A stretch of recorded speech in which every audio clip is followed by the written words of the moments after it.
Hello everybody, this is Mr. Lieutenant, and today I'm going to be commentating over some ranked games and harassments that I did. Thanks so much for everyone that watched my first video so far. I did not expect anyone outside my TikTok audience to actually watch it, so I was very happy to see that. So without further ado, put on your cowboy hats and let's get into these matches.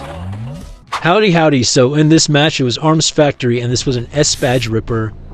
So right away, I'm going to Shaq and I already see him coming towards me, so I know I'm in for a rough time.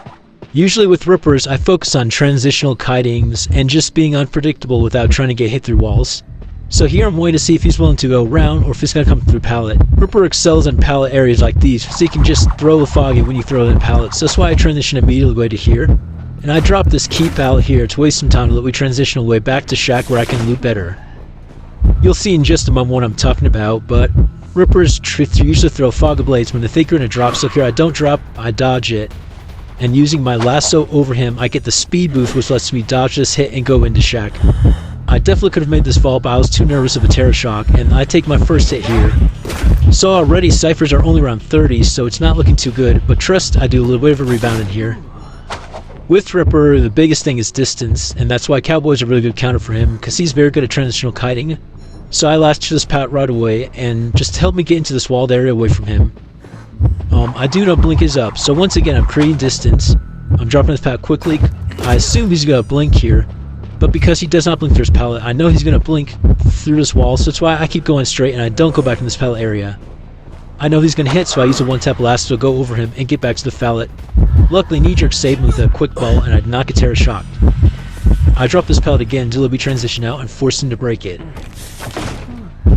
This is a really risky area to play against Ripper, so after doing it 2 times, I start leaving because I know he's going to fog me here and it's not worth it. If you notice, I already ran off all my lasso. I know people are afraid of using a lot of lasso, but if it helps you cut longer, then it's worth it. The first kite is the most important in the game, so if you can get a 3-cypher kite, even wasting all your abilities, it's better than dying in 20 seconds and having all your abilities.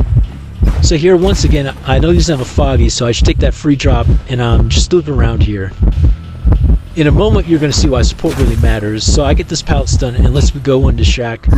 I'm communicating with Annie, and she does some great support here. She sets up a catapult, and she has a mercenary pad.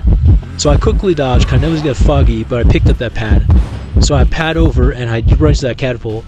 Jack actually gets confused here because he saw me turn. He did not see me use a pad, and he loses me. So we're already 2 ciphers within a single chair, and he lost his first kite. So Jack decides to change targets to somebody else. We already have the last 2 ciphers being worked on, as Jack tries to find a new target after losing me and losing tendinitis. He surveys around trying to find a shaking cipher, and he ends up going in the area that both Prospector and the Toy Merchant are at. But you know, there's Annie's that goes. She does not play, she does not take no hits. She uses catapult and she's out of there. Now Jack is on a Prospector here. A beautiful stud and a really funny play here as he uses the catapult too.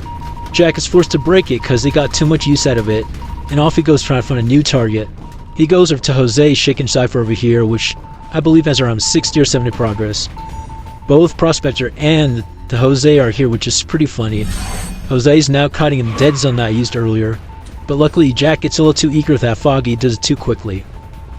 So here's a bit of mind gaming from our first officer here, as he does not drop it, but shortly after Jose does fall for the mind game, he drops the pellet and gets hit. But as you can see, we're about to pop 1 cipher, and the last cipher is already at 50, so things are in really good standing. Not a single chair has been done this game.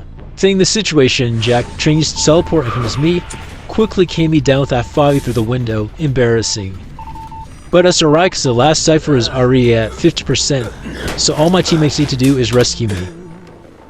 And while this chair is normally a death sentence, having a Toy Merchant on this team makes it really easy for her to get into that chair without getting hit too quickly, especially against a double hit hunter like Jack. So Jose's already at the prime cipher, and here comes Annie. Actually angles his camera a little bit, which caused him to miss his first foggy. Now Annie does get this after half, but since it's prime, it's not too much of a deal. So hope he's going to continue to tunnel me, and I know it's prime, and since he's standing still, I know he's waiting for his fog to down me. So this one I should tell him to pop, because I'd rather than pop, then I get double down and chaired instantly. So I do my mistake and run out vaulted back and try to loop around. He's just too fast, so he gets me pretty quickly. But teleport is still not off cooldown. He's forced to chair me, as all the others work on gates which are almost open. By the time he does get me chaired, their gates are open and they're already running out. Since teleport is still off cooldown, he cannot make Prospector's gate in time. And that's a 3-man win. Now let's go to round 2. And into round 2 we go. This is Chinatown. Wu Chang, I believe an 8 badge. So first off, he's already on that umbrella. He's going right to the toy merchant who we spawn right next to. Slightly off on that umbrella, which allows Annie to get under catapult. Wu Chang without any abilities is pretty weak at chasing. Because of this, we can see that Annie does lead him on for quite the goose chase here, because his instance has still not kicked in yet. Now finally we see our Wu Chang get his first hit around 40 prints and ciphers, using that big hitbox tape through the pallet. But also when his insolence kicks in, then he has a soul siphon to quickly speed up to this Annie. He's in a really rough spot. She tries to flick down a catapult, but does not quite make it. He gets rid of her catapult, and this is when our Andrew will come in for first rescue. This is not a very good start to the game, as me and Fairlater are still at 80%. Not a single cipher has been popped, and Andrew had to leave his cipher. But this Andrew does a great job of trying to wait until 49 chair before rescuing. We see him coming here with the burrow wing before it pops up. I don't even know how he did not get terror shot, because he pulled off twice, gets calibrated, but still gets the save, and the body block. I think the Wu Chang definitely could have provided terror shock if he played a little differently. But now we're back to the Annie. The Annie falls for the plane. Shadow know what was going on there. He did not blink. But what Annie does next is critical to the later game. She picks up her catapult so the Wu Chang cannot break it. Remember that. With Andrew's stall, we're not in the worst standing right now. Fair Lady suffers 60 and I pop mine, leave us at 2 suffers left as I come in for the rescue.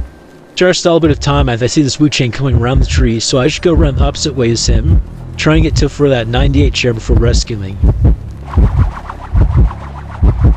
This is another thing that Cowboy's really good at, is trying to get closer to the chair with the lasso. I thought he was going to calibrate here, he did not, that's why I lassoed over. Now this next part I'm putting slow-mo for y'all, because I want you to see what just happened. She spawned on the other side chair. I don't know how the spy block worked. Boom! I get it. Thank God, thank the Lord. She was dead on chair, had no tide. Here's where I get a little bit crazy. He blinks and I hop into action. I lasso her out of the animation to avoid for getting hit. I try to tape his pallet so when he hits me she can vault, but he avoids it, so I know that he's trying to use his calibration to get her off me to hit her, and then chair her as she's dead on chair. I try to avoid it, but ultimately the calibration gets me, and he gets Annie, so things are not looking good. Cypher 60, Andrew, he tries heel stalling, I don't know why, but here's where I lock him for this win. Wu Chang is smart, he's swerving around trying to avoid my lasso, but I'm that goat, I don't let that phase me, and I'm skedaddling out of there. Since you know there's only one cipher left, I'm still in that fair lady's working on over here, he decides to just chair her as chasing me would just have pride by the time he catches up, so it's not worth it. Or I take Annie far away up behind a building just so he doesn't find her. And I'm at health, but I know I can just rescue so I flywheel and my lasso. I lasso over him expecting him to come to me, but he have to beelines toward the Annie a time behind here, so we tell him to pop the cipher. And luckily the calibration is too slow and does not catch Annie in that. Lucky for this Wu Chang, Annie is in a great era to teach her glider as she gets a lot of time wasted for us to be opening this gate. Another tip, when you're Cowboy and your friend is decoding the exit gate, you should be the last one like this getting ready to grab them away from gate in case they're on hotel boards or if they're like Wu Chang and umbrellas to the gate. Since he pinged that it was already at 60, I come back to the gate because I know it'll be open in time. And Wu Chang tries to come, but we get out and that's a 3-man win. And there's all for today's video. I hope you guys enjoyed it. As highly requested from my TikTok, I will be working on that Cowboy guide and I will get that out. I have a lot to go on, so it's definitely going to be a pretty hefty video. Next time I'll be posting more about harassing and my thought process when doing harassing in some games. I'm trying not to keep these videos ridiculously long, but trust I have many matches that will take me a while to get through. Thank you guys so much for watching. It means the world that people would even listen or watch these commentaries even just a few minutes in, so hope you all have a great day. Peace out.